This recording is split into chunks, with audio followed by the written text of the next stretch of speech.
The reason why you're making same mistakes in every GT is because you're treating all of them the same way. Because you're using same solution for three completely different problems, which is just revising more.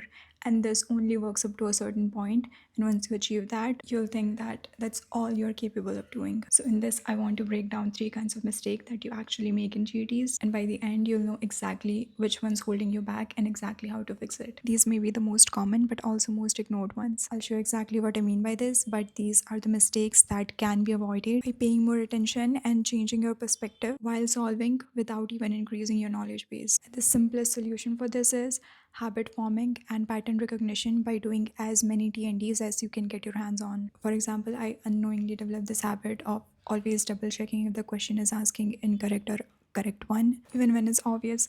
So if three of them are obviously correct and one of them is not, like they are asking incorrect one, obviously.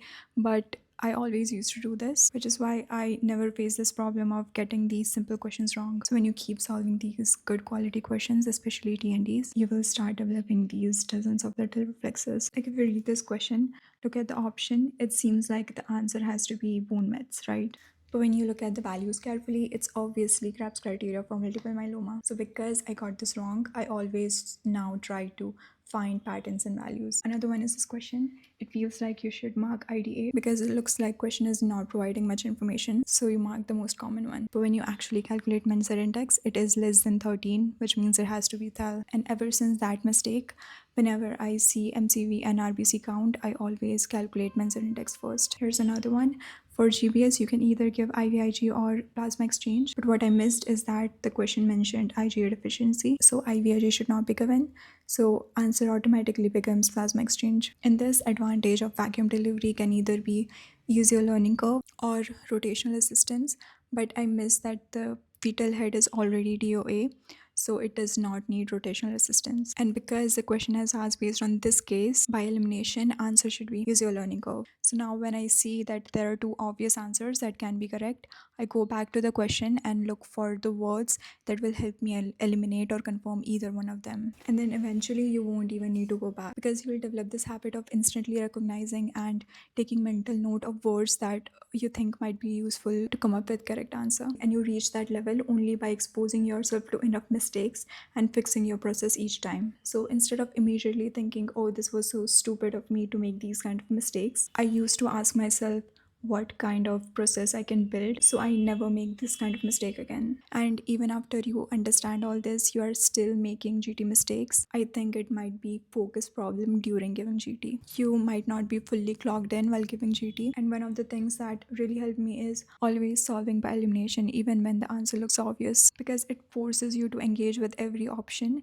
and you can focus longer and you massively reduce chance of missing details. Second one is recall errors. I think the most obvious thing you can do is take completed subjects along with you. I did this for first two revisions. After revising two subjects, I kept a buffer day to revise previous subject, and I did as much as I can for that subject and then moved on to the next one. So there were this two additional hidden revisions I did for my first two reads, which decreased my recall errors significantly. Okay, this is like hyper specific, but do this only if you are facing the same problem that I had, which is I hated revision. And I realized it was because I hated reading specific topics. So before bed, whenever I used to feel like that, I just used to scroll down my notes and put red circles around the dreaded topics. This just takes 10 minutes.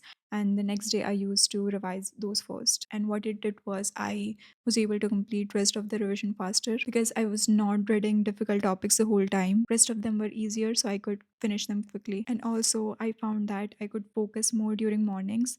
So I could pour more of my time and focus on these topics.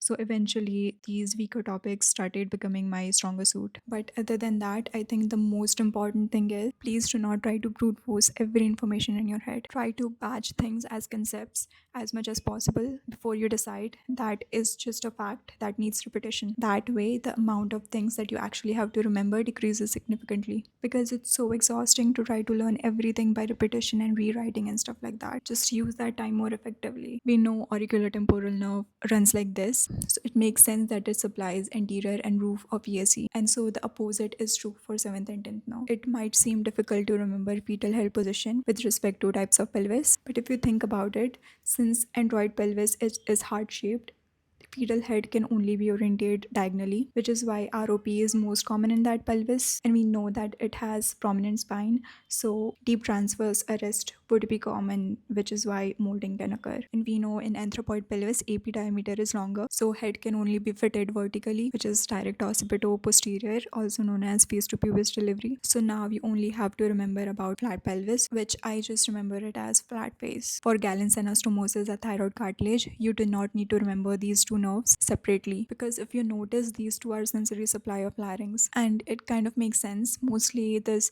anastomosis is formed for sensory supply, so I just remember that. If something seems confusing to you, like if they sound or look similar, my approach was I just looked it up and compared them and note the major differences. So while solving MCQs, you use this information as cues to rule things out. So this should form the bulk of your preparation. Like you should be able to remember most of the thing in your content by this method. Take your time to understand the information, view it from a different perspective, search it up a bit, but ultimately make most of the things obvious to yourself as much as you can. Now, there obviously will be things that you cannot make obvious, and I think you'll definitely be able to figure this out on your own uh, as to how to remember these things. But let me tell you some of the things that I found helpful. Do not skip scores and ranges. Simplify them and only remember selected numbers and not the entire ranges like this. For biophysical score, I just remembered TBM 113 because 3 is M sideways. So just simplify them, make associations to not make them look scary, and only revise these things more frequently. You'll only need to see it like 3 to 4 times and you won't forget it because your head is more free now. So the key is to give yourself time to do these things actively and do not just read your notes linearly. If your first read takes 4 to 6 months, don't worry about it. It's fine, it's worth it. Third type of mistake is you just didn't know. This was new information for you. And you'll see two types of new information. Information that will expand the topic that you already know. For this, just add everything. You'll thank me later. Second is information on brand new topics that you're seeing for the first time. For this, like there are no rules, but I did this, and so use it if you find it helpful. If you're scoring below 120, only add information that more than 30% of people are getting it right and bookmark the rest. Come back later when you're scoring higher, because you don't want to overwhelm yourself with low yield information when you're still fixing your recall and avoidable errors. Otherwise, just go subject wise and add every new information you are getting. Now, if you find certain subject in which there is just too much new information that you didn't know, do rapid revision of those subject or add more information from your main notes in your next revision. And don't be afraid to give more time to subjects that you are getting so many questions wrong on, even if they are short subjects. For example, in my schedule, psych had 3 days, but I gave it 5 and did more RR and TnDs because that was my weakest subject at that time. I'm telling you this because people usually recommend that you only give certain amount of time to short subjects and you have to move on. That may be true for most part of the revision, but if you're scoring higher, say 150 corrects, be more flexible, like give subjects time according to your strengths and weaknesses. Now, you don't need to implement everything I said all at once. You can revisit this, but just start with whatever problem you're facing right now until you find another one.